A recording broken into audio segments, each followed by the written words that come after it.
Breaking news now on Fox 61, Connecticut's news station. And we begin the news at 10 tonight with breaking news in Hartford. Police say a man who was riding a bike was hit and killed. Thanks for joining us. I'm Brent Harden. And I'm Sarah Sanchez. This happened on Main Street just after 7:30 tonight. Police have the road shut down while they investigate and what happened. Here's what we know so far. Police say the suspects in the vehicle hit the man on his bike. That man's name has not yet been released. He unfortunately died from his injuries at the hospital. Now, shortly after the crash, police say the suspect's vehicle hit a parked car and the people inside ran away from the scene. We don't know how many people police are looking for right now or if they've been taken into custody.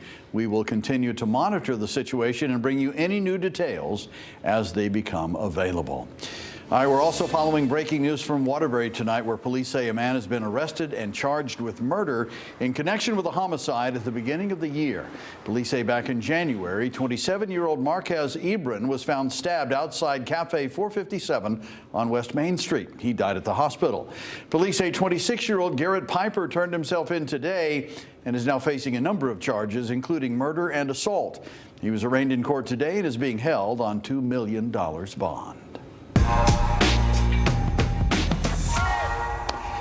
Well, the celebration continues tonight after the UConn women's basketball team claimed their 12th national title, routing the defending national champion South Carolina Gamecocks by 23 points. The team's plane landed at Bradley International Airport this afternoon. They then got on a bus and headed back to stores where more fans greeted the national champs. And that's where Fox 61's Kay Pattyfoot caught up with ecstatic students who were still celebrating the big win. It was an emotional but exciting rally inside Gamble Pavilion for the UConn women's basketball team. Students and young fans say watching the team this year has been so much fun, and they have another national championship to celebrate.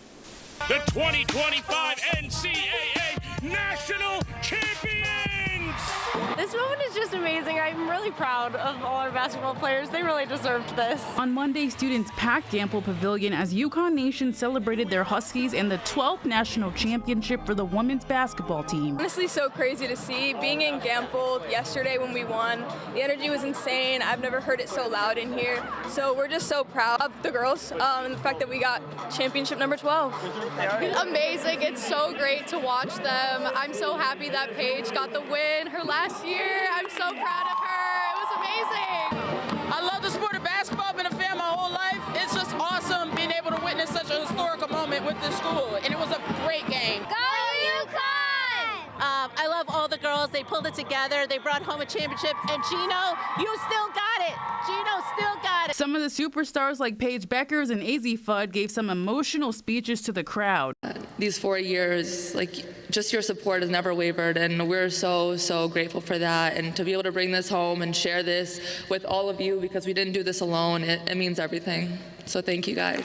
So just an overwhelming sense of gratitude for the whole entire journey, the entire 5 years I've been here, and then however long everybody else has been here. And for some young fans, they say they will miss Paige as she goes on to the WNBA. She's an inspiration to women around the world. And if you didn't already expect it, the Huskies are already thinking about next year. Coach Gino Auriemma says he and his team are ready to bring home another trophy to the basketball capital of the world. In stores, Kay Pattyfoot, Fox 61. It's a great time of year for a Huskies championship celebration parade. Yeah, UConn Nation will flood into downtown Hartford this weekend to celebrate the 12-time national champions.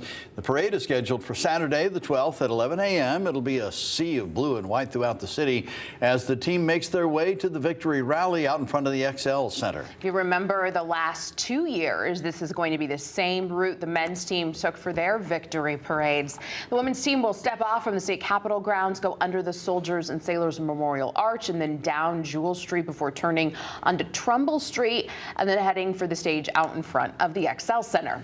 The Huskies just keep writing history with each season. Yeah, there's a reason they call UConn the basketball capital of the world. I should say the reason we call it. Sunday's victory is the 12th national championship for the women's basketball team, and that's the most in all of women's college basketball. The next closest to the UConn women, longtime rivals Tennessee with 8 championships. South Carolina's tied with Stanford and Baylor, each with 3 national titles.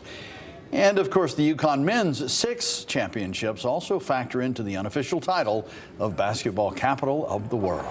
Of course, we're waiting for all the news on when the parade will be, official confirmation on that. And of course, that will come with road closures. So if you would like more on the plans so far, just scan the QR code there on your screen, download the free Fox 61 News app. On our app, you'll find everything you need to know. And a very scary moment for a kayaker in Milford who had to be rescued by firefighters from the frigid waters off Walnut Beach. Fire officials say someone noticed a man struggling in the water and called for help right away. Crews responded just before 5:30 and within minutes were able to bring him back to safety and get him to a hospital. Firefighters say he was wearing a flotation device, which of course helped with the rescue. All right, now to a check of the forecast. It was a damp day outside. Let's check in with Chief Meteorologist Rachel Frank for a first look at the forecast for tomorrow. Rachel. Yeah, feeling a little bit like winter out there. Kind of did today as well, but heading through the overnight hours, we'll see areas of fog and mist and drizzle. And then tomorrow morning, there's a chance for a rain or snow shower in parts of the state. This will be between 6 to 10 a.m. Luckily, temperatures will be above freezing, so roads will just be wet. The rest of the day is dry, but it is windy and it is cold. We are looking at high temperatures only near 40 degrees. And when you factor in winds gusting to 30 to 40 miles an hour, it will feel like the 20s and 30s. So that's what you'll need to dress for. Radar is calm right now. We know that there's areas of drizzle. I think that this rain that you see here building in from the south primarily misses us, but we're watching this cold front in here. That's what will swing through early tomorrow morning. So this is 6 a.m. Noticing a raindrop or a snowflake out there. This is 8 a.m. and it's gone by about 10 a.m. and then we're just left to deal with the cold. Right now, we're looking at temperatures in the 30s to right around 40 degrees. Again, temperatures will stay above freezing tonight. There's that chance for an early rain or snow shower. Clouds break for some sun, and then it is all about the wind and the chill with high temperatures around 40 degrees as we head through the afternoon. It is going to be a chilly week ahead, but not this cool after tomorrow. We'll take a look ahead at the week. Your full forecast will get you all set coming up. Trial began this morning for Jose Morales, accused of killing his girlfriend, Christine Holloway, in 2019. Holloway was found dead in the couple's home, and their daughter remains missing to this day. Fox 61's Emma Wolfhorst was in court all day and brings us the latest from Milford. Christine Holloway's family and friends filled the courtroom as the state began presenting its evidence against Jose Morales. The said Jose Morales, with intent to cause the death of Christine Holloway, did strike Christine Holloway multiple times in the head and torso. 48-year-old Jose Morales is accused of killing his girlfriend, 43-year-old Christine Holloway, and tampering with evidence. On December 2nd, 2019, Holloway was found dead in her Ansonia home. Her and Morales' 14-month-old daughter, Vanessa, was missing. Monday, the state focused on the events of December 2nd, when Holloway was reported missing by her family. The first witness was Holloway's employer, Rosie Jones-Clark. Christina was actually an excellent employee. Holloway worked as a lead teacher at Jones-Clark's Bright Morning Star daycare. She took her daughter Vanessa in to work with her every day. I was concerned because it wasn't like her. She was always consistent, always on time or before time. And so I was just hoping nothing had happened to her.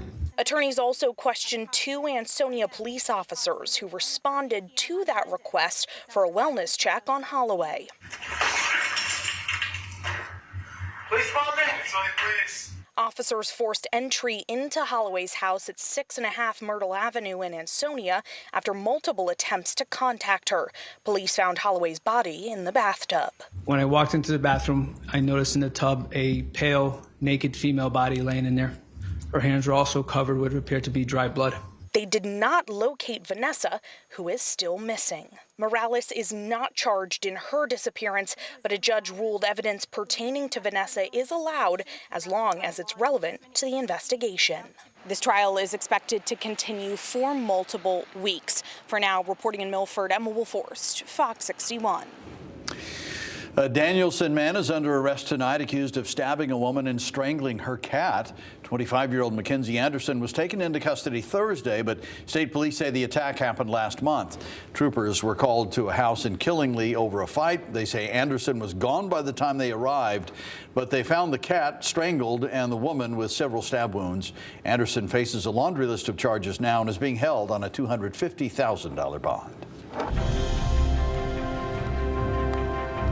A child care bill once voted out of the Education Committee has passed. It now moves closer to action on the State House floor. The legislation would offer money to qualified families who are enrolling their child in an early childhood care or education center. It would also help attract and retain teachers and create new and updated child care facilities. Torrington Mayor Eleanor Carbone said she will not seek a fourth term. The Torrington Republican Town Committee confirmed her announcement today. Mayor Carbone served as the town's mayor for 12 years, and during her term, she worked to control taxes while also investing in infrastructure, public safety, and many other services.